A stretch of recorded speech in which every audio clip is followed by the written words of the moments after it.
Hello MSc computer science MCA BTech in computer science പൂർത്തിയാക്കിയവർക്ക് വീണ്ടും വലിയൊരു അവസരമായിട്ട് വരികയാണ് കേരള PSC. മൺഡേ കഴിഞ്ഞ കേരള PSCയുടെ യോഗത്തിൽ 41 തസ്തികകളിലേക്കുള്ള കേരള PSCയുടെ വിജ്ഞാപനം പുറപ്പെടുവിക്കാനുള്ള തീരുമാനം ആയിട്ടുണ്ട്.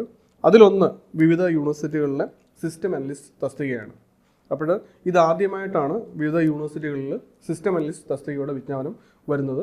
ഉറപ്പായും ഒരു നല്ല ശതമാനം വേക്കൻസികൾ നമുക്ക് ഇതിൽ പ്രതീക്ഷിക്കാവുന്നതാണ്. അപ്പോൾ നേരത്തെ 3 ഡിപ്പാർട്ട്മെൻറ്റുകളിലായിട്ട് സിസ്റ്റം അനലിസ്റ്റ് തസ്തികയിലേക്കുള്ള വിജ്ഞാപനം കേരള PSC പുറപ്പെടുവിച്ചിട്ടുണ്ടായിരുന്നു.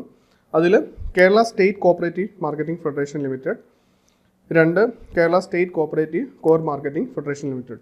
ഈ 2 നോട്ടിഫിക്കേഷൻ വന്ന സമയത്ത് അടിസ്ഥാന യോഗ്യതയോടൊപ്പം തന്നെ 3 years എക്സ്പീരിയൻസ് ചോദിച്ചിട്ടുണ്ടായിരുന്നു. എന്നാൽ കേരള PSCയിൽ സിസ്റ്റം അനലിസ്റ്റിൻ്റെ തസ്തികയുടെ നോട്ടിഫിക്കേഷൻ വന്ന സമയത്ത് അടിസ്ഥാന യോഗ്യത മാത്രമേ ഉൾപ്പെടുത്തിയിട്ടുണ്ടായിരുന്നുള്ളൂ.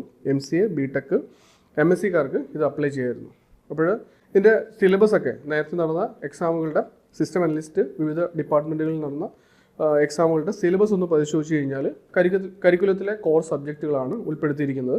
അതിൽ discrete mathematics, detail electronics, data structure, object oriented programming, software engineering, database management. അപ്പോൾ ഇതുപോലെ ഒരു 9 മോഡ്യൂൾസ് ആയിരുന്നു സിലബസിൽ ഉൾപ്പെടുത്തിയിരുന്നത്.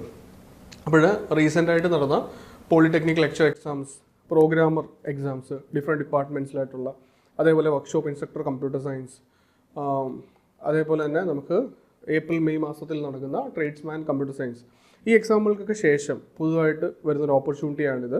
ഇവിടെ ഈ ഓപ്പർച്യൂണിറ്റി നിങ്ങളെല്ലാവരും നന്നായിട്ട് യൂട്ടിലൈസ് ചെയ്യുക. കഴിഞ്ഞ ഈ എക്സാമുകൾക്കൊക്കെ നന്നായിട്ട് തയ്യാറെടുത്തിട്ട് മുന്നിലെത്താൻ സാധിക്കാത്തവരുണ്ട്. അതേപോലെ ഈ എക്സാമുകളൊക്കെ വിളിച്ചിരുന്നത് ഒരു 2 വർഷം മുമ്പായിരുന്നു. അപ്പോൾ അപ്ലൈ ചെയ്യാൻ പറ്റാത്ത ആൾക്കാരുണ്ടായിരുന്നു. അപ്പോൾ റീസെൻ്റായിട്ട് പാസ് ഔട്ട് ആയവർക്കും എല്ലാം ഇതൊരു നല്ലൊരു അവസരമായിരിക്കും. ഈ കോഴ്സുകളെല്ലാം ഏണസ്റ്റ് അക്കാഡമിയിൽ കോച്ചിങ് ഉണ്ടായിരുന്നു. ഇപ്പോൾ ഇതിൻ്റെയൊക്കെ മെയിൻ ലിസ്റ്റുകൾ ഇപ്പം പ്രസിദ്ധീകരിച്ചുകൊണ്ടിരിക്കുകയാണ്.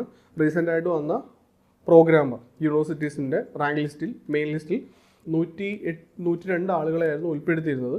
അതിൽ 30ഓളം ആളുകൾ ഏണസ്റ്റ് അക്കാഡമിയുടെ സ്റ്റുഡൻസ് ആയിരുന്നു.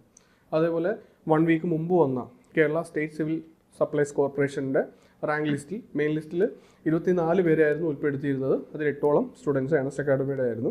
ഏണസ്റ്റ് അക്കാഡമി ഈ കോഴ്സിനെ ബേസ് ചെയ്തിട്ടും ഒരു ഇൻറ്റൻസീവ് ഓൺലൈൻ കോച്ചിങ് ഉടൻ തന്നെ സ്റ്റാർട്ട് ചെയ്യുന്നുണ്ട്. അപ്പോഴെന്തായാലും നിങ്ങൾക്ക് ഞങ്ങളോടൊപ്പം നിങ്ങളുടെ സ്വപ്ന ജോലിക്ക് തയ്യാറെടുക്കാവുന്നതാണ്. അതേപോലെ തന്നെ തുടക്കക്കാർക്ക് ഈ എക്സാം എങ്ങനെ തയ്യാറെടുക്കണം, ഏതൊക്കെ സ്റ്റഡി മെറ്റീരിയൽസാണ് നിങ്ങൾ പഠിക്കേണ്ടത്, PSCയുടെ പുതിയ ചോദ്യ പാറ്റേണെ ബേസ് ചെയ്തിട്ട് എങ്ങനെ നിങ്ങൾക്ക് ടെസ്റ്റുകൾ വർക്കൗട്ട് ചെയ്യാം, ഇങ്ങനെയുള്ള നിങ്ങളുടെ സംശയങ്ങൾ ദൂരീകരിക്കാനായിട്ട് ഏണസ്റ്റ് അക്കാഡമി ഒരു ഫ്രീ വെബിനാർ ഉടൻ തന്നെ കണ്ടക്ട് ചെയ്യുന്നുണ്ട്. അപ്പോൾ വെബിനാറിന് ജോയിൻ ചെയ്യാൻ അല്ലെങ്കിൽ നമ്മുടെ കോഴ്സിന് ജോയിൻ ചെയ്യാനായിട്ട് കമൻറ്റ് ബോക്സിൽ കാണുന്ന ഗൂഗിൾ ഫോം നിങ്ങൾക്ക് ഫിൽ ചെയ്യാവുന്നതാണ്. അപ്പോൾ നിങ്ങളുടെ പ്രിപ്പറേഷൻസിന് ഓൾ ദി ബെസ്റ്റ്. താങ്ക്സ്.